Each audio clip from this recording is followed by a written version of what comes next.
Bahkan Presiden Jokowi konon kabarnya sudah menitipkan 4 nama untuk masukkan kabinet 02. Mereka ini jangan-jangan membantu dalam kecurangan tersebut. Betul. Dengan segala hormat kepada bapak-bapak polisi yang menjaga kita di depan, 4 pejabat tersebut yang dititipkan, saya dengar 1. Sekretaris Negara Pratikno. 2. Menteri BUMN Erick Thohir. 3. Menteri Investasi Bahlil. Dan 4, saya sangat sesalkan Kapolri Jenderal Listio Sigit. Ada apa? 4 pejabat ini harus dititipkan untuk kabinet ke depan. Ada apa?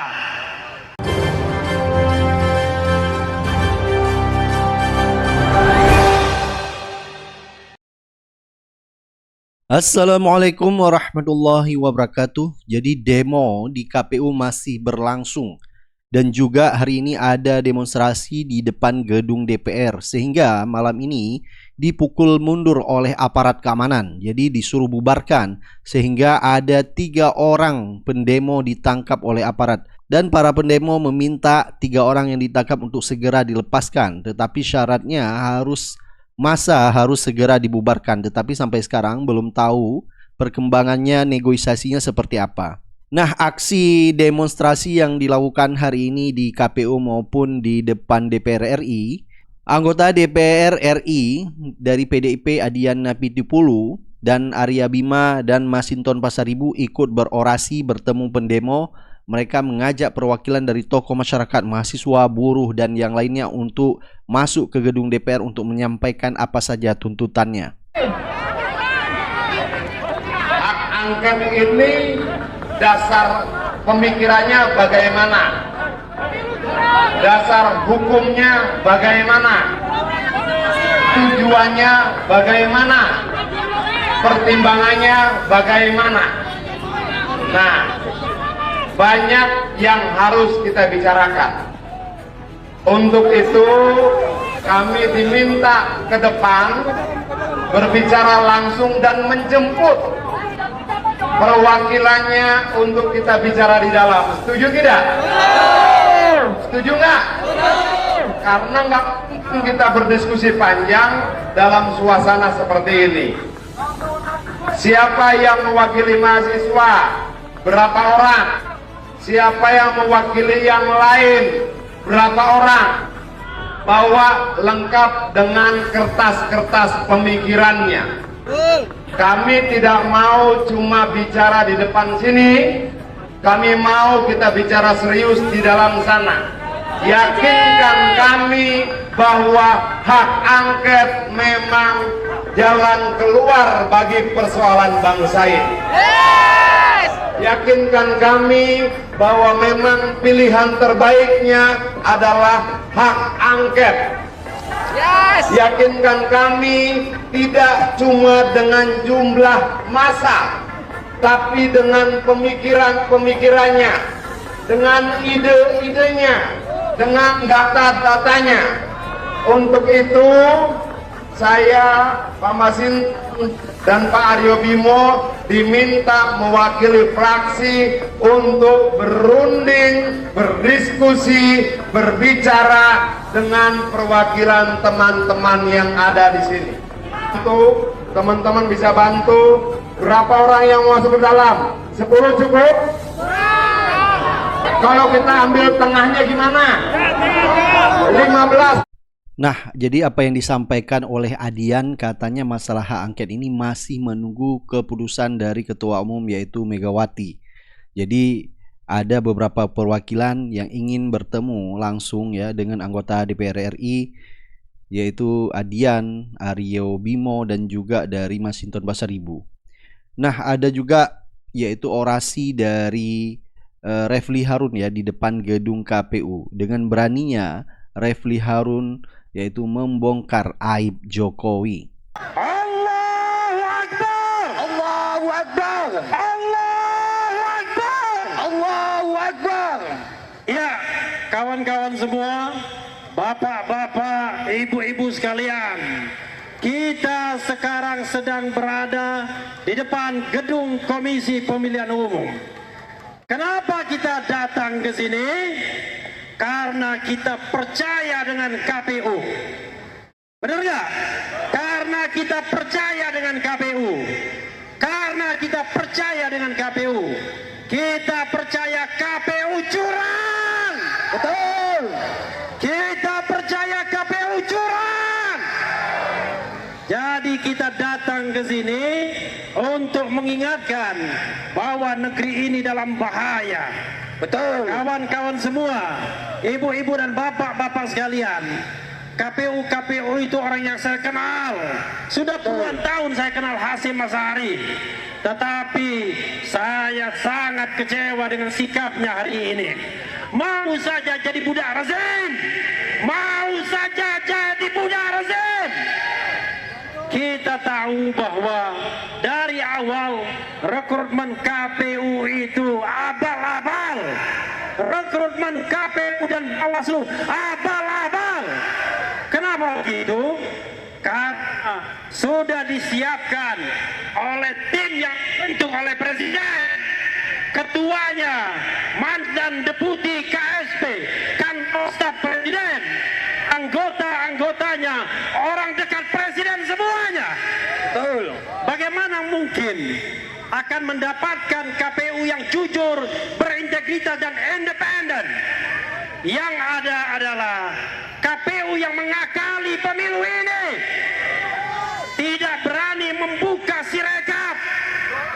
Sobat semua, kawan semua, ada sidang di Komisi Informasi. KPU tidak berani datang untuk menjelaskan soal real count, untuk menjelaskan soal sirekap dan lain sebagainya. Kenapa begitu? Saya mulai satu-satu ya. Sirekap itu benar alat bantu. Sirekap itu hanya alat bantu. Sirekap hanya alat bantu, tapi alat bantu kecurangan. Sirekap alat bantu kecurangan, bukan alat bantu untuk menunjukkan bahwa pemilu itu jujur dan adil. Betul. Itu ada mobil mewah masuk di KPU. Mobil siapa itu? Jangan-jangan mobilnya Hasyim Asy'ari. Dan memang KPU nyaman hidupnya, digaji negara besar, diberi honor besar, diundang seminar, dikasih honor dan lain sebagainya. Karena itu dia tidak berkepentingan terhadap pemilu yang jujur dan adil. Jadi sobat era sekalian, kalau misalnya KPU berani membuka sirekapnya, audit sirekap, mengapa Cina terlibat di dalam sirekap misalnya? Itu menjadi suatu soal yang sangat penting kita masalahkan. Mengapa KPU Depok mengatakan bahwa seolah-olah sirekap itu bisa jalan sendiri? Ada pihak-pihak yang mengendalikan sirekap. Jadi kawan semua, ibu-ibu dan bapak-bapak semuanya, kita sudah diorkestrasi kecurangan ini. Tidak hanya ketika pemungutan suara, tetapi ketika KPU dibentuk. Ketika KPU dibentuk sudah curang. Sobat semuanya, kawan semuanya, selain KPU, agen kecurangan lain adalah Mahkamah Konstitusi. Sekali lagi kita ingatkan, Mahkamah Konstitusi agen kecurangan. Tetapi di antara hakim-hakim Mahkamah Konstitusi masih ada 1-2 hakim yang paling tidak yang lurus. Hakim yang lurus itu mau dipermasalahkan, mau ditembak, mau di DKPP-kan, mau dikode etikan. Jadi sobat semuanya, kita harus lawan ini semua. Betul. Karena kecurangan, karena keculasan, karena ketidakberesan, karena ketidakadilan, ini sudah by design, sudah direncanakan terlebih dahulu. Bahkan kawan-kawan semuanya, bagaimana mungkin pemungutan suara 14 Februari. Tetapi Istora sudah dipesan 2 hari sebelumnya untuk selebrasi kemenangan. Teman saya tidak sebutkan namanya, sudah dipanggil dari kubu 02. Sudahlah, kalian tidak usah lagi bergerak karena kemenangan sudah ditentukan. Itu 1 pekan sebelumnya. Yakin gak kalau pemilu ini curang? Curang. Yakin gak kalau pemilu ini curang? Yakin. Apakah relevan lagi kita bicara tentang penghitungan suara? Tidak. Kalau semuanya sudah direncanakan. Kawan-kawan semua, sebagai contoh misalnya, pada tanggal 14 Februari, ketika hari pencoblosan,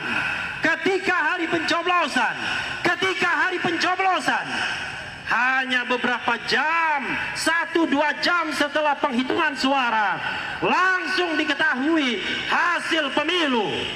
Dan hasil pemilu itulah yang dijadikan panduan untuk selebrasi, dijadikan panduan untuk menitipkan sesuatu yang menjadi program pasangan calon 02 di APBN tahun berikutnya. Maka ini sangat menganehkan. Bahkan Presiden Jokowi konon kabarnya sudah menitipkan 4 nama untuk masukkan kabinet 02. Mereka ini jangan-jangan membantu dalam kecurangan tersebut. Betul. Dengan segala hormat kepada bapak-bapak polisi yang menjaga kita di depan, 4 pejabat tersebut yang dititipkan, saya dengar 1. Sekretaris Negara Pratikno.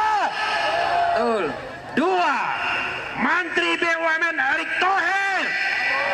3. Menteri Investasi Bahlil. Dan keempat, saya sangat sesalkan Kapolri Jenderal Listio Sigit. Ada apa? 4 pejabat ini harus dititipkan untuk kabinet ke depan. Ada apa? Apakah ada makan siang gratis? Ada pesanan. Apakah ada makan siang gratis? Tidak ada. Semuanya sudah didesain. Karena itu sebenarnya ketika kita demo di depan KPU, kita hanyalah demo di depan boneka. Hanya di depan boneka kecurangan. Enggak penting sebenarnya KPU. Tidak penting Hasyim Asy'ari. Tidak penting semua anggota KPU. Karena yang paling penting kita lengserkan adalah Joko Widodo.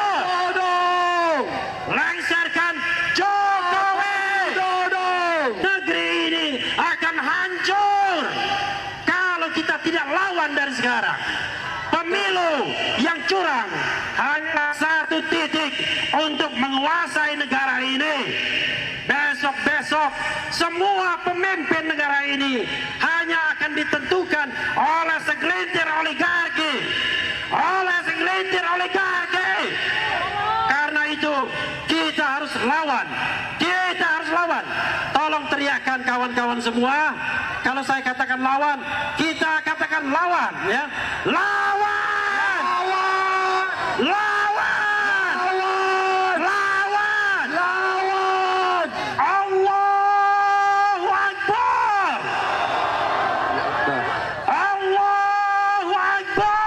Allahu Akbar! Luar biasa orasi Bung Refli Harun ya. Jadi membongkar bahwa ada 4 menteri yang dititip di pemerintah selanjutnya jika Prabowo Gibran memenangkan Pilpres 2024. Sepertinya Jokowi ada kekhawatiran dirinya yaitu menyangkut berbagai masalah ya. Bisa saja itu akan membuat Jokowi ketar-ketir sehingga untuk mengamankan dirinya yaitu menitipkan 4 menteri di kabinet Prabowo Gibran. Dan ada juga yaitu turun ke jalan mantan Jenderal Marinir Soeharto yang ikut berorasi di depan gedung KPU. People power dihentikan.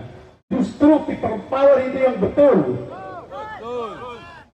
Jadi apa yang disebutkan oleh Muldoko itu sampaikan kepada Jokowi, karena dialah pelanggar utama.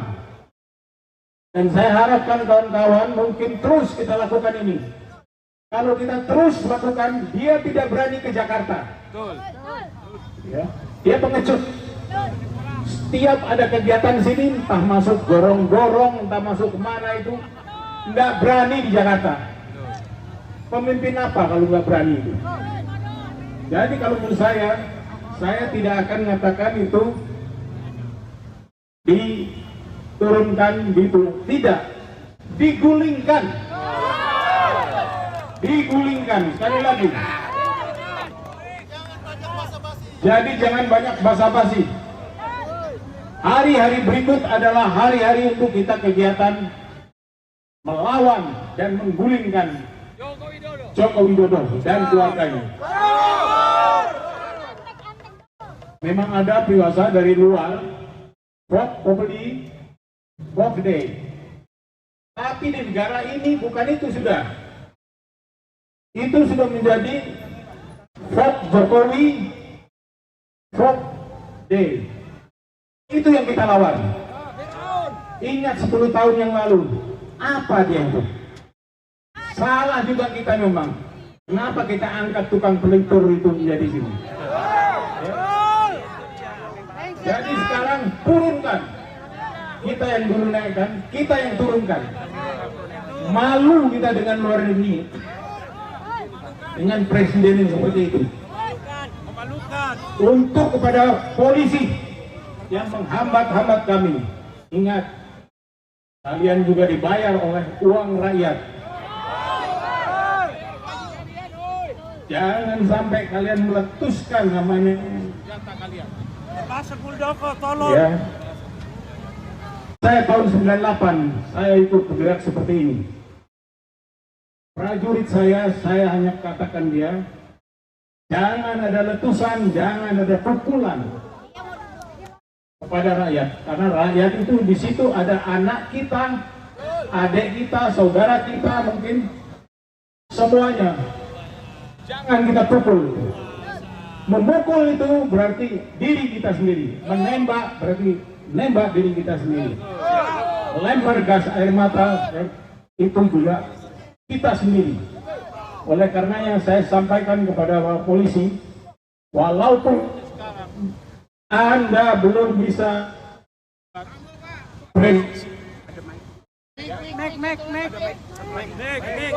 Baterainya habis.